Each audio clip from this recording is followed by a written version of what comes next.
What is up, guys, and welcome to the Meeple Minded podcast, the podcast where we talk all things tabletop gaming.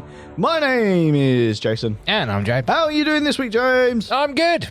Good. Another day we've come straight from work. Yeah. And we had to delay the recording by a few minutes while we both had a bit of a rant. We did. It's been one of them days today. But I have some holiday next week. You have some holiday next I know. They're letting me out. Oh, man, I didn't even know about that. How dare you? I know. You're not allowed holiday. Well, that was their attitude as well until I went, no. Have you got anything planned for your big holiday, James? No. This is literally me using up holiday. I am going to sit at home and maybe do some hobby. Maybe. Maybe. Translates to not doing it. I might do. You'll probably still be late for game clubs. Same as normal. Nothing changes. Maybe. Yeah, but I might be late for gaming club because I've been hobbying. No, you won't. I might do. I might get the models out of the box and look at them. That counts, right? And then boot up the PC and play a PC game instead. They're pre-painted. Oh, I miss X-Wing. Oh, yeah, you haven't played that for years now, have you? No. Not interested in second ed then, no? No. Or third ed or fourth ed? I don't even know whatever their edition they're on now. And then I got into Armada, and then they killed it. Well done, AMG. Oh, they didn't kill it, James. They just said they weren't going to support it anymore. Which is as good as killing it. Yeah. No new content, no new updates, just nothing. It's like you can buy the stuff that already exists. We'll keep that going. Doesn't really work like that, AMG, I'm afraid. I was checking out the latest Marvel Crisis Protocol stuff because I've been out of that game for a little while. Like, I still enjoy it, and I just haven't played it for a while and haven't seen the new models. But I was checking it earlier, and like the last 4 or 5 releases, they're just re-releasing stuff that we had originally. Like MODOK is the latest announcement, and it's like we've got MODOK. Yes. But it's a new sculpt. Yeah, I was going to say, I bet my bottom dollar that is the Ant-Man Quantumania sculpt for MODOK. Oh, is it? I don't know, actually. It looked more like the MODOK from the animated TV series by Seth Green. I mean, that's kind of cool, but... Yeah. Because I do like that. But I would have bet money that was the MODOK sculpt for the Ant-Man film, considering that's imminently about to come out. Yeah, it's actually out now. At the time of recording, it's actually out. Came out on Friday. So, yes, this is unlike us. Normally, we see Marvel movies really quickly. We do normally wait, unless it's a big one like Avengers, we do normally wait for the initial... hype. Yeah. Yeah, the hype to die. Like, we might watch it at some point. Yeah, this week, maybe next week, depending on time, because you've got lots of overtime and stuff. Well, you're on holiday next week, James. I'm on holiday next week, so actually next week would be ideal. There would be. What would be even more ideal is if it transitions, like the one day that you're available, you're not doing anything. I happen to be on an early day and I managed to get all my drops done really quickly, and I get home early because then we're in there before the kids get out of school. That'd be brilliant. Yes. And of course, I'm far more excited for the Flash movie because Michael Keaton as Batman. It's going to be awesome. That is going to be...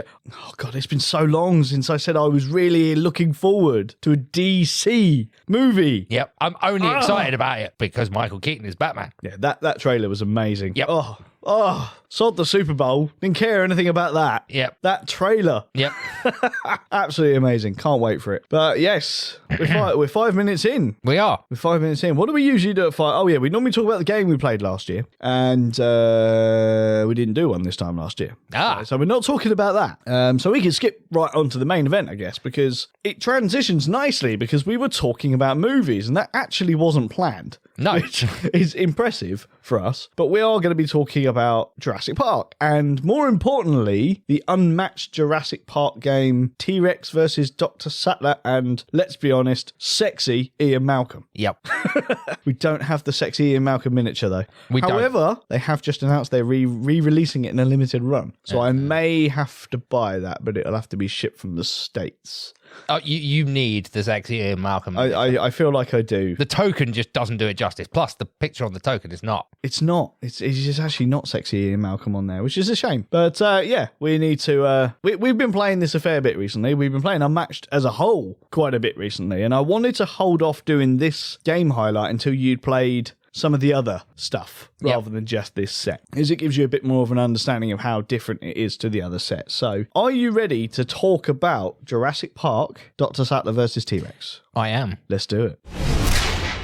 Okie dokie. So, get my notes up because I wasn't ready. Unmatched Jurassic Park Dr.Sattler vs. T-Rex is one of the recent standalone expansions for the popular hand management and take that combat game Unmatched. With the set being released by collaborating powerhouses Mondo and Restoration Games in 2022. The standalone set can be played by 2 players aged 14 and up in approximately 20 minutes, and at the time of the recording, this has a purchase price of around £25 to £30. In Dr. Sattler vs. T-Rex, players take on the role of one of the iconic characters from the much-loved 1993 box office smash hit movie, Jurassic Park. Using a set deck of cards, players fight to survive using cunning, skill, and strategy as they attempt to whittle away at their opponent's starting health, while simultaneously keeping a close eye on their own. The player that manages to outlast their opponent wins the game, and we found out if Dr. Sattler was right all along. Dinosaurs eat man, woman inherits the earth. That's what the game is all about, James, but what comes in the box if people were to spend their very hard-earned money on this game? Okay, in the box there are 2 hero miniatures, 60 action cards, 3 health dials, 2 character cards, 1 sidekick token, and 1 game board. Very, very good. Very, very good. So, straight off, let's talk about the miniatures. You get a nice T-Rex and a Dr. Sattler miniature. I love the T-Rex miniature. You love the T-Rex miniature. Luckily enough, James, the next section is all about components. Yes. So, let's talk about those miniatures, James. Yes, what do you like about that T-Rex miniature? One, it is beautifully detailed. Mm-hmm. It's a chunky boy. Yeah. And I quite like the fact that it's just the grey plastic with a dark wash on it. Yeah. I actually really like the effect. Yeah, on the T-Rex. It's one of those things that I would love to paint this, but at the same time, do you know what? I really like the way the Unmatched characters are done with that, like you said, that grey plastic and just washed. Yeah, I mean, like Dr. Sattler looks good, but I think it's because the T-Rex is such a big model, and you've obviously got all the ridges moulded into it. It just looks really good. Yeah, it's almost as if they have captured the skin, or I guess it's scales, skin, whatever it is of the T-Rex that we have come to know and love from the Jurassic Park movies. And it just looks like it. Obviously, it's not green and all that. It is grey plastic with a dark, I'm guessing it's a black wash all over it, and it just sets into the recesses. It looks awesome. It really does. Like, I wouldn't have put it past this being in a black and white movie. Yeah. You know what I mean? It's exactly what it looks like. And it will. I guarantee this was just dip washed. Yeah. And I like that about the Unmatched games, if I'm honest. So yeah, I think for me, I want to talk about the board a little bit as well. Like, the board visually, it looks really good actually, because it actually represents the T-Rex paddock from the movies really, really well. You've got one section of the board which is clearly a little bit of woodland, which is where you would imagine the T-Rex would be. Then you've got stylized option of the wall where the fence and stuff would be, and then the 2 jeeps. Yep. And and then where the collapsible toilet is from the original. In fact, it's already collapsed. Yep. In this one. So it's that scene in the movie, the very iconic scene in the movie. When you got to go, you got to go. This is going to be full of just complete puns from the movie. I think it's a little bit further on, isn't it? Because she wasn't actually in that scene. She wasn't, and this is the strange part. So there's that scene which leaves the carnage. Yeah, this is the scene where they go back in the jeep. Because I was going to say the only thing that would make this perfect, because obviously there is another Jurassic Park Unmatched set where it's the InGen versus the Raptors, isn't it? Yeah. What's the character's name? Muldoon. Yeah, Muldoon. And he comes as a miniature. So the only thing that I would wish for in this is a Jeep miniature that fits all 3 of them in it. Because it is that bit that leads on to them jumping into the Jeep and driving away. That's the next scene from this board. Yeah. I mean, that wouldn't really play to Unmatched as a game. Come on, this would be amazing if they could, if it was the T-Rex who can move quite quickly, they should have the Jeep. And the T-Rex should be chasing the Jeep. Yeah. So yeah, board-wise, looks really good. Miniatures, we've already waxed lyrical about those miniatures, haven't we? I think they look absolutely fantastic. Yes, the Ian Malcolm token is serviceable, but I need a miniature. Yeah. Yeah, I mean, again, it's the way the Unmatched thing does it. The sidekicks are always a little diss, but the fact that you can actually, they did a limited run of the actual, as we said, sexy Ian Malcolm pose miniatures. That's pretty cool. One final thing I want to talk about on the visual side of it is the cards in the game. I love how they look. They've all got original artwork on it rather than stills from the movie, which I really like. I don't really buy into games that don't have at least some original artwork. I when it's all about movie stills, it kind of loses a bit of the magic for me. Yeah. This doesn't do that, and I like that about it. And while I'm talking about the cards, I'll switch on to quality and just talk about the cards are very serviceable. They are very good quality. I have sleeved this set. The punch board, it's all very, very good. The health dials on this, so anyone who hasn't played Unmatched, you have like a health tracker, which is a dial. They come as standard punch board and you construct them. These ones are done exceptionally well. They feel really, really good. They are nice and tight, and when you sort of set it at a thing, no matter how much you drop it around, it doesn't change the health, which I'm hoping this is a trend going forward, because this is, to my understanding, the latest set, because I've actually got the Medusa health tracker here, and I will pass it over to my cohort to actually explain the difference between how both of them feel and just how serviceable they are, because, they're both serviceable, that's the wrong word, but do you find that the Medusa ones and the older sets are a bit more free-flowing, and if you were to drop them on the table, it's going to move about a bit, it may not stay where you left it. Yeah. Which, when you're picking up dials, putting them back down again, there is a chance that you might knock the top of the dial a little bit, and therefore it won't stay where you put it. Yeah, I would agree with that. Yeah, I don't know if that's something anyone else has particularly noticed, but I noticed it when I first played someone from the Cobble and Fog set. I noticed that the dials were a bit loose, and there was a couple of times in the game where I found the dial was halfway between two health levels, so like 15 and 16. I was like, well, I can't remember if I'm on 15 or whether I'm on 16. Yeah. So happy to say this set doesn't struggle from that. We have a really nice set of dials. They work exceptionally well. Quality things for you, James? Anything that stands out? The miniatures. The miniatures really do sell this to me. Mm-hmm. Is that just because of how they look, or is it the quality of those? The quality as well. I mean, again, the T-Rex, he's quite weighty. Yeah. So it's not like he's hollow. I would say he's solid. Yeah. Wouldn't surprise me if he is, yeah. Yeah, and the plastic's sturdy. It's like I can feel there's no flex in the... They haven't used soft plastic. No, they've used hard plastic. It's going to stand up to tableware. Yeah, which is great. The board itself, again, very, very good. It's nice and sturdy. It's got the wrap around that I was talking about a few weeks ago. The board is completely wrapped, so it's going to have its durability against the moisture that might be in the air. I'm a little bit disappointed that this is only a one-sided board. Yeah. There is a nice image on the back of the board, but it's not a dual-layer board or dual-sided board, so that might have added a little bit of replayability to this game, which undoubtedly we will talk about later. But one more note from me with regards to the miniatures. I was concerned about the T-Rex miniature, being that this is the first one in the game that has a bigger base and therefore takes up 2 slots on an Unmatched board. I was concerned that the base wasn't going to be substantial enough and would be susceptible to being warped or malformed or anything like that. It wouldn't have the strength it needed to hold up that miniature. I'm happy to say that my fears were unnecessary, James, because that base is more than substantial. It's not malformed in any way. I have to give them props as well from my wargaming background that they have given the T-Rex a tactical rock. There's a tactical rock. Everything has to have a tactical rock. But yeah, I like the fact they have texture bases. Yes. You don't actually, it's one of the main problems I always have with board game miniatures, James, is they're always pre-made so that they're on the disc, but the disc is just flat. And it feels so lifeless, and so I've then got to go out of my way to, put basing glues and all that kind of guff on it. I don't have to do that with No, because they're textured. I hadn't actually noticed that until you mentioned it. There you go. See? I pick up the little details, James. That's what I'm all about. Anything else you want to talk about with regards to the quality of the components, James? I think we've covered all the bases. Excellent. I want to have a very, very quick discussion about the rulebook. So, as I said, this is a standalone expansion. So, this game has to function well as a standalone game, as well as an expansion for the already existing Unmatched series, meaning that rulebook needs to be able to teach someone who's never played the game before. Yes. And I'm happy to say I think it does it incredibly well.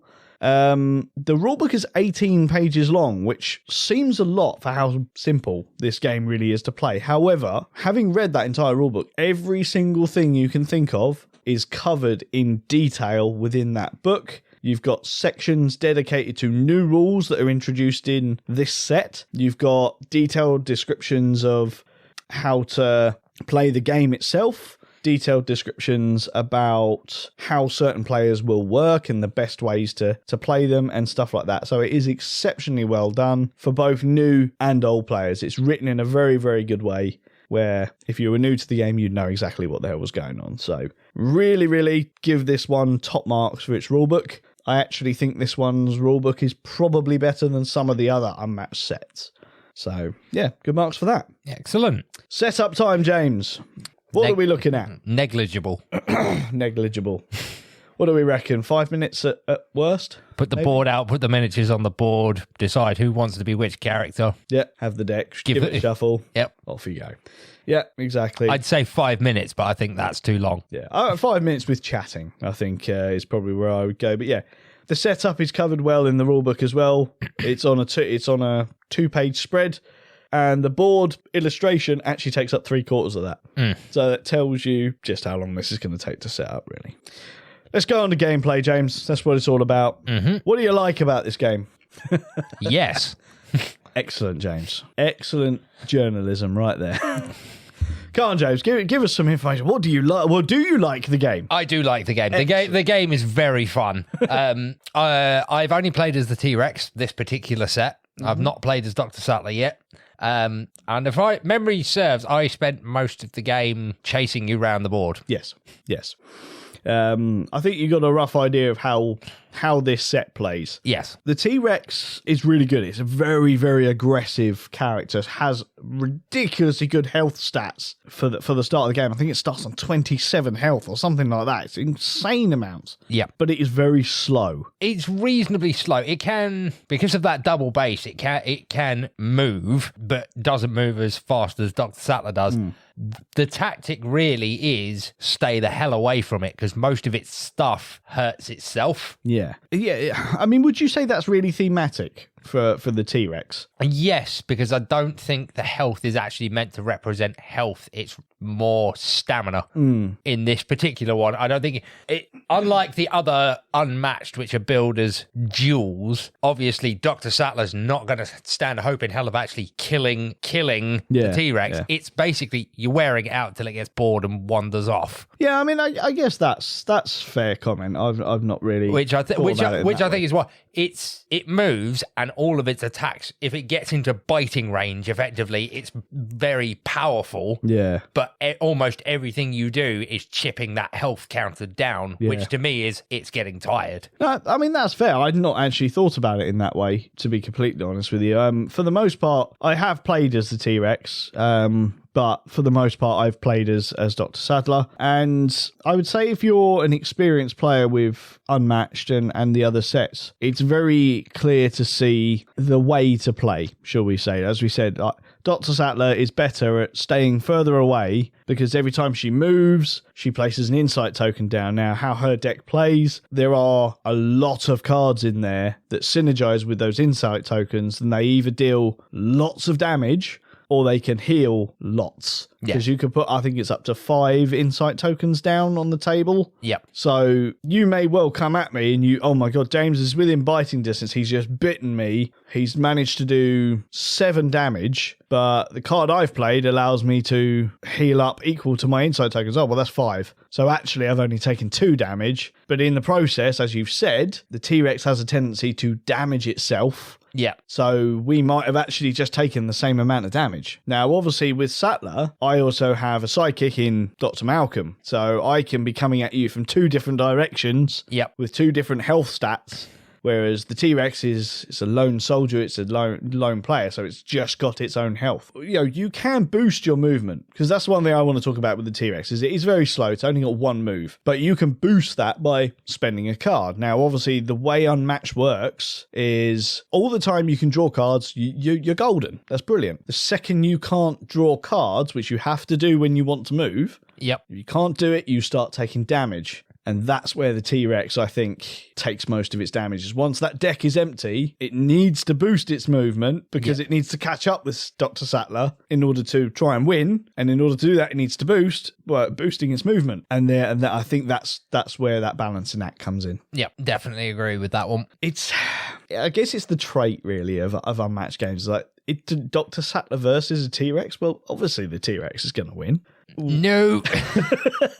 I actually think winning with the T-Rex in this is hard. Yes, it is. I think it lulls you into a false sense of what's going to happen in this game because yes, the T-Rex is the harder character to play. Yeah, without a doubt. I think, if I'm honest, having played quite a few Unmatched games now with all these different characters, I would actually say Dr. Sattler is potentially, if played right, one of the most powerful characters in the game now. Yeah. Because of those insight tokens.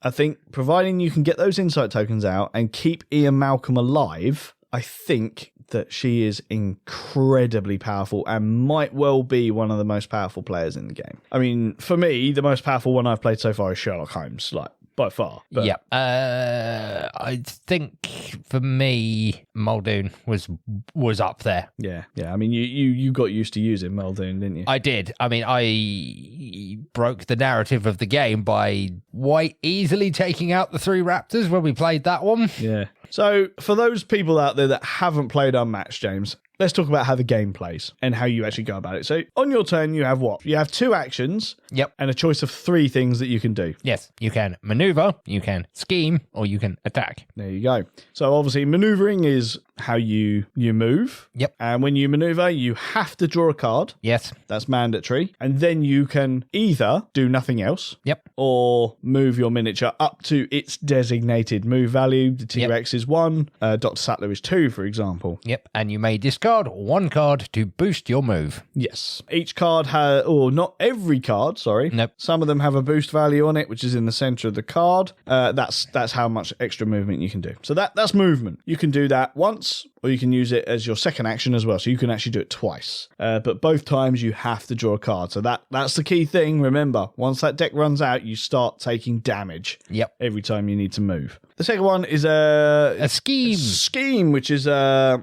lightning bolt card. Playing a card with a lightning bolt on it. For example, I've just got one here from the T-Rex. Closer than she appears. Move the T-Rex up to 1 space, so that's pretty good. Draw a card and then gain another action. So that's basically like getting a free move. That's pretty good.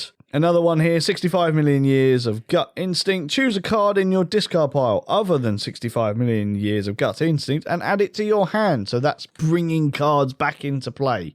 Some really, really powerful stuff can be done with those scheme cards, and not many characters have that many of them. Yep. So that's an interesting one. And the final one on there, James, was... attack. Attack. Well, I mean, that one's pretty obvious what that is. Yep. You get within biting range of Dr. Sattler, and both players have to choose a card from their hand. Yep. Red cards at the top are damage only. You get purple cards, which can be used as damage or defense. You can use blue cards, which can only be used for defense. And then your yellow cards are those lightning bolt ones. So during combat, you need to play one of the ones that isn't yellow. If you're attacking, obviously, you can use a red. If you're defending, there's no point in using a red because it's not going to defend you. James plays a 5 damage red card. I play a 3 defense purple card. I take 2 damage. On those cards, you also have some flavor text, which might give you some during combat or after combat effects. Obviously, you resolve them as and when you need to. Yep, you can also boost attacks. Certain attacks can be boosted. They will say so on the card, and that works in exactly the same way as boosting movement. How do you think the combat plays, James? Is it a good combat mechanic? I quite like it. It's simple. Yeah. Easy to understand. Yep. I think, again, I think quite a lot of age groups will be able to grasp it should also be noted that during a attack, you play the cards simultaneously, so you don't wait for the attacker to put down a 5 and then go, can I counter that? You both pick a card. Yeah. You're playing it with the blank side facing and you go 1, 2, 3, down. Goes the card. Yeah, exactly. As I said, some cards have an immediate effect, which you would resolve first. Yeah. See, then you resolve the damage, then you resolve the during combat, and then finally you resolve the after combat effects. I like that combat mechanic as opposed to most card-based combat mechanics, because in my experience, most card-based combat mechanics are that I attack with this. Okay. I'll shuffle through my hand. Can I counter it? It's that blind draw of I don't know what you're about to put down. Yeah, it's sort of introducing that element of luck that you would get from like rolling a die, but there's a brain behind the die on the other side of the table. Yeah, I genuinely have, well, unless I think there are some characters that allow you to look at other players' hands through their schemes, but it's like, in most point, it's like, I think this is a really good card, but I don't know what he's about to put down. Exactly, yeah. And I love that mechanic of the game. And that's the key thing. Everything about this game is a card game, but with some miniatures that move around a board. Yes. I want to say a couple of cons about the game. And the first one is more of a confusion. I said at the top of the show, what it says on the box there, it says age 14. Yep. First off, I don't understand that. I think that's too harsh. More importantly, why it confuses me is I've got two other boxes of Unmatched here. I have the Volume 1 and Cobble and Fog, where the age is quite clearly 9. So what is it about Jurassic Park T-Rex versus Sattler that makes it 14? I'm really confused about this, James. Yeah, I'm not sure. And it's not a one-off with the Volume 1. Cobble and Fog here as well is also 9. I have seen multiple other sets which say 9. I don't know about the other Jurassic Park game because I don't personally own that yet. But yeah, 14 plus on this one, James, and I don't know why. There's no small parts in this, really, that aren't in the other ones as well. That's a bit confusing to me. I'm wondering if that was a misprint or whatever, but yeah, 14 plus is what it says. So that's that one. I think for me, and I think you may have changed my mind on this a little bit, if I'm honest, but I think the T-Rex is just a little bit too easy to see through for experienced players. I don't think if you were playing this as an expansion with the other characters, I think they're basically going to be doing the same thing. Just keep away from it, make it spend its cards, let it hurt itself, and you're probably going to win that way. I love me a thematic game, James, and this theme is totally me. Yep. Jurassic Park is all me. I don't like the fact that Dr. Sattler is an absolute badass. It's not thematic for me. It's the scene, though. That's why. This is why I said that she's not, unlike all the other sets, she's not attacking, air quote, the T-Rex. She's running away from it, and it's eventually going to get tired and lose interest. Yeah. Because it is that scene minus the Jeep. Yeah. It's the addition of the insight tokens that I think is what I dislike about it. It's like the insight idea of things is a good idea because she is meant to be really brainy about all this kind of stuff. So that works. It's just the fact that they can be used to basically deal heavy damage. Yeah. Like equal to what a T-Rex could do. That doesn't make sense. I keep coming back to this. It's like, it's because they're not attacks. Yeah. Their insight represents knowledge of how to hide. I guess, yeah. I mean, I suppose, yeah, in a thematic nature, I guess that could work. So yeah, because in any context, attacking a T-Rex is suicidal. Yeah.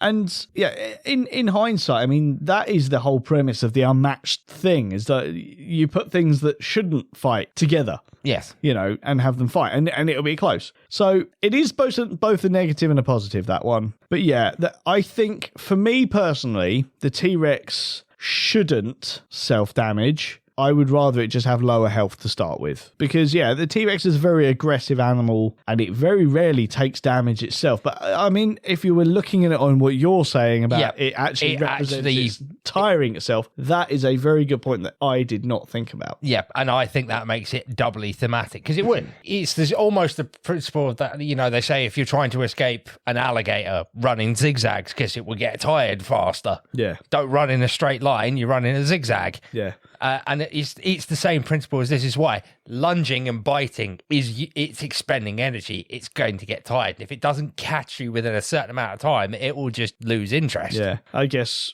going on the theme, I would say the car chase scene. Yeah. It gives up pretty quickly. It does, because it gets tired. Yeah. Maybe you are right, James. Yeah, Maybe you have seen something that I did not see. Indeed. Having played the other Jurassic Park set, I would say the Raptors are very much more, no, that is pure aggressive attacking. And likewise, Muldoon is fighting them because he is a range cat. He's using his shotgun. Yeah. I do think that we need to, I mean, that's one of the sets I do want to get. So hopefully we'll get that soon, and we'll be able to talk about that in more detail as well. But so playtime, James. Back to the stats on the box. Says 20 minutes for a 2-player game. Would you agree with that? I would agree with that. Yeah, I think this is a pretty good, quick, easy game. Perfect for 2 players. Value, James. Where do you think the value is? Do you think it's a value? I think it's good value. Mm-hmm. Maybe the full RRP of £37 might be pushing it a little bit, but at the prices we found, which was £25 to £30, I would say it's worth it. Yeah. I mean, I would definitely agree. The lower price that we see, much better than the RRP. Obviously, RRP is fairly high. It's got an IP slapped on it. That immediately adds money to it, obviously. But on those grounds, actually, I would say, and we've got the perfect example within the Unmatched universe here. With the IP games, like there's 2 out of production ones at the moment which sell for silly money, which is Deadpool and Bruce Lee. Now, they had the Bruce Lee IP for a little while. The license expired. They chose not to renew it, which means obviously it comes out of production. To buy that set now, and it has 1 character in it, that is literally a character expansion, you are looking at £100 to £200 to get those sets. This is an IP-based game. The license is going to run out. I know from what I've heard, the license is not going to be around for much longer. So maybe there is value in the sense of, okay, I've bought the game. Maybe I didn't enjoy it as much. The resale value,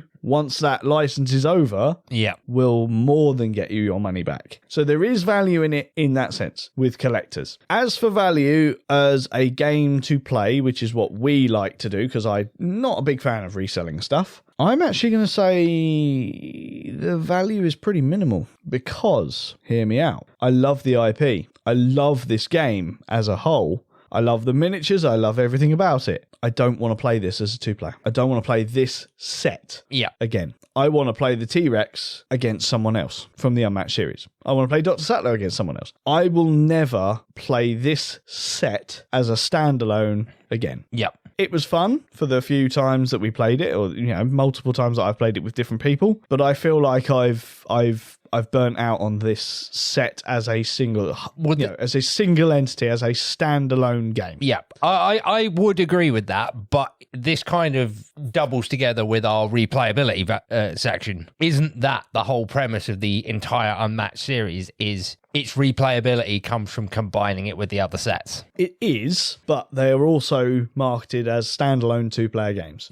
And I just don't... I feel like there's more replayability in, say, the Raptors versus Muldoon. I reckon there's more replayability to that, purely because this particular set is so... It doesn't force you into running away from the T-Rex, but natural instinct is to run away from the T-Rex, which just happens to be the best way to win the game. So it is kind of telling you, run away from this. As I don't really play board games to run away the whole game. And yes, I am coming in, I'm sticking a couple of jabs in, I'm healing myself with my insight tokens, replacing them down, hitting you some more and all that. I'm doing all that and I'm loving it, but I'm just done with it. I'm done with this as a 2-player game. I will happily keep this and play it with the other Unmatched games. So value for me, and I'm going to segue into my collection status here. If you are going to buy this as an expansion for Unmatched, or you are buying it as your first stepping stone into the Unmatched game series, huge thumbs up for me. Yeah, definitely worth your money. The value is definitely there. If you are buying this as a standalone game, this is the only one you're ever going to play, you're ever going to own, and you want Jurassic Park, I'll even narrow it down to that, and you want Jurassic Park, buy the Raptors.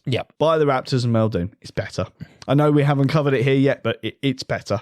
That's the long and short of it. It is. It's not the best 2-player version of Unmatched. It's probably one of the weakest, but there are some good elements to this in so many ways. Yeah. I don't want to say that this is a bad game because it's not. It's a very good game, but it's a better expansion. No, I think I've just summed that up exactly how I wanted to. Yeah. It's not a bad game, but it's a better expansion. So I have said it. Collection status for me, it's staying as part of my collection because I like it that much, but only because I have other copies of Unmatched. If I had this on its own with no interest in Unmatched, I think this would be on the sale pile fairly quickly. Do I recommend it? I think I've said yes if you're going to use it as an expansion. If you're going to own it as a standalone, no, I don't. What about you, James? I would probably agree with that. Yeah. As a standalone, you might get it like you said earlier in the episode if it's your first dip into Unmatched to give it a try. But just know that on its own, its replayability is not really there. Yeah. And that's the key thing for me when I really think about it is that IP is there to draw people in. People that like Jurassic Park, right, we want to go for them, we're going to draw them in. And that's exactly why I think that I had to not recommend it as a standalone. If we're going to try and get people into Unmatched, because I think the Unmatched game system is amazing. It is. We need to hook them. Well, this doesn't have that hook. Out of interest, which one was first, this one or the Raptors? The Raptors. The Raptors. Raptors was 2020, this is 2022. Yeah, because I would argue that the Raptors, even the Raptors does that better. It's a better game system. The characters are more balanced. I just got lucky when I absolutely smoked the Raptors. Yeah. But they are much more balanced, and it's got the IP to draw the Jurassic Park people in. Yeah, exactly. Obviously, there's Marvel ones as well now. I don't own any of them yet. I'm umming and ahhing because, Marvel, I've got ridiculous amount of Marvel. Do I really need more Marvel? Not really, but am I going to end up with it? Probably. Yes, he is.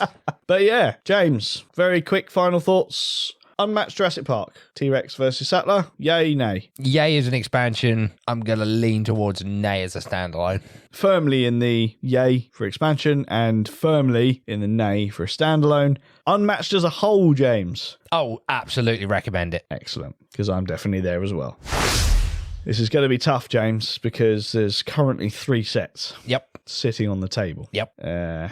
I mean, I'm just going to go out and say as well with the Jurassic Park ones, it's like if I was just thinking about it then, if Sattler and the T-Rex, if the T-Rex is the hardest character to play, I reckon Muldoon would absolutely annihilate the T-Rex. That'll be interesting, and I think we need to work that one out. Yeah. Yeah. My reasoning being his special ability with those traps. Yeah. And the fact that he's a ranged character. Yeah. Surround the T-Rex with traps and then just stand back and shoot. Yeah. Yeah. He is much more, I could actually take you out. Yeah. Yeah, no, I think I would agree. And I like that because obviously he is a hunter. Yes. But let's not talk about that because we can get another episode out of that, James. Indeed. Aha. So when are you buying it?